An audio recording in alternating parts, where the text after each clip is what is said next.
Hello，大家好，我是拜伦。碰到事情，先分析本质，排除杂讯之后，再来谈发展配套，会是一个比较好的顺序哦。今天来聊第一性原理。希腊三哲之一亚里士多德留下一句话，他说：每一个系统中都存在一个最基本的命题，它不能够被违背或删除。后来地表最强 KOL 马斯克也提到第一性原理，而这个原理就因为马斯克的提倡而变得非常的红。他说：我会运用第一性原理思维，而不是类比思维去思考问题，将事物归结到本质之后，再从本质一层层往上走。结合两位的说法，我认为第一性原理它的内涵就是某一个元素它具有作为基础不可取代的本质这样的特性，那么就可以说这个元素符合第一性原理的内涵。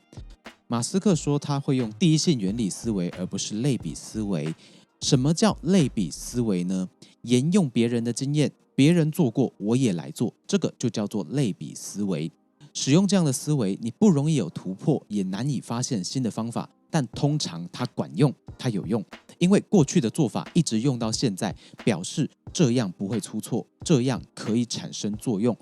这就是我们大多喜欢走老路或者是模仿的背后假设之一。照着做就好，这样子最省力。自然呢，我们不会去思考优化的方法，因为思考也是很费力的。那什么是背后假设呢？背后假设是我们没有意识到，或者我们默认的预设想法。就像电脑里面有很多的背景程式在工作，但我们并不知道具体是什么东西在电脑背后运行。我们在运行自己的大脑的时候，也有很多的背景程式在工作。那些背后假设就是大脑的背景程式之一。比方说，我们半夜肚子饿，想要去便利商店买宵夜，这后面有什么背后假设呢？我们已经假设便利商店它是有营业的，而货架上有食物，我们的路途中间很安全，不会有人伤害我们，也不会有人去抢超商，而店员相当的专业。这个就是我们去便利商店买宵夜的部分背后假设。我们没有意识到，但大概会是这样的默认，对吧？背后假设就是这样，帮我们节省了很多力气去考虑那些一再出现的事情，就有点像自动模式，节省下来的注意力就可以用在思考更复杂的事情上。这也是为什么当你学会开车、骑车通勤之后，你熟悉了这个路段跟你的车辆操作方式之后，你沿路上可以一直胡思乱想，然后到达公司，安全的到达上班上课的地点，但你不太记得路途中间发生了什么事情。如果说没有特殊状况发生的话，你会不记得所有的细节，因为在这个过程中，我们的大脑已经进入自动模式了，它可以让你自动的完成你平常完成的工作，让你不用再这么小心谨慎的使用你的注意力去注意自己怎么操作车辆，怎么注意路况，还有什么时候要转弯，什么时候要停等红灯。这样的自动导航模式节省了我们相当多的能源来进行我们每天的日常生活，它很重要也非常好用。不过呢，因为自动模式太好用了，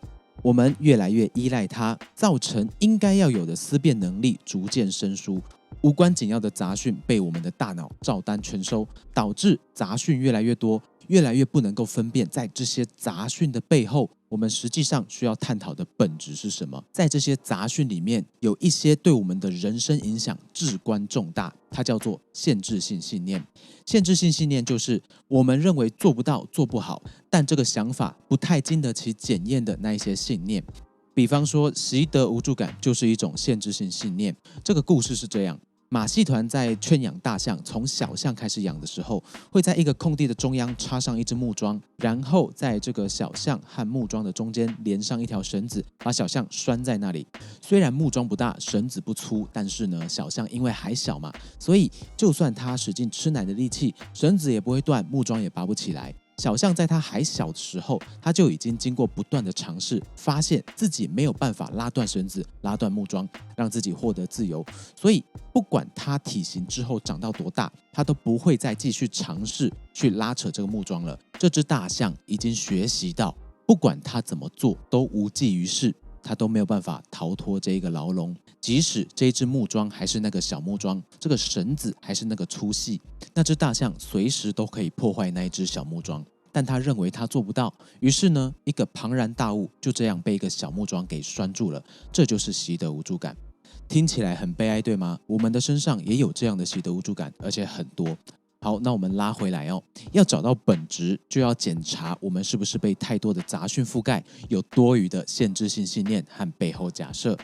我们可以去检测，拿走了什么，整件事情会失去意义；拿走了什么，对这个事情没有影响。比方说，你最终要完成的事，最终要达到的目的。举例，一般人需要去帮人打工、帮人工作的意义，大多是为了能够养家活口、缴贷款、缴账单，好好过日子，也就是取得收入。取得收入是为了可以换取生存资源，取得生存资源是为了让自己还有让自己的家庭可以继续存续下去。所以工作的本质是为了生存，而拿走工作的收入成分，就不能够借由工作生存了。那么对于需要借由这份工作取得足以生存的收入的人，这份工作就会失去它的基本意义。那么这一份工作对他来说就不是一个必要的选择，他会去选择其他的方式，或者是更好的工作来换取他的生存资源，或者是放弃。这也是为什么会有躺平族或者是全抛世代的存在，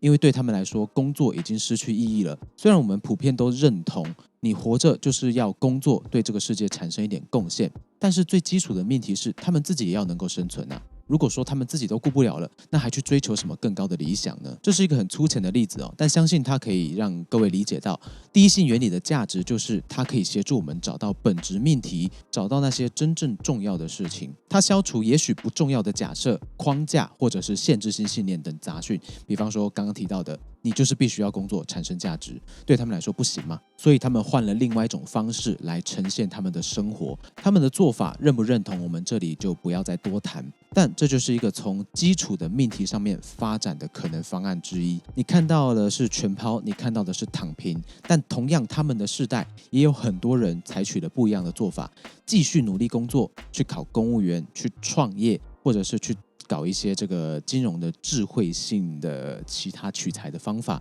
这些都是从本质之间发展出来的可能方案啊，我们要认知到这一点。也就是说，我们继续刚才的例子啊，也就是说，假设生存是人为什么要工作的本质命题，这个假设成立，那么只要能够找到其他替代方案，能够满足取得生存资源的条件，比方说靠收租、收利息或其他能够维持生活所需的管道，就不需要透过工作传统的工作来换取生存的资源。相信这样讲应该是很清楚了。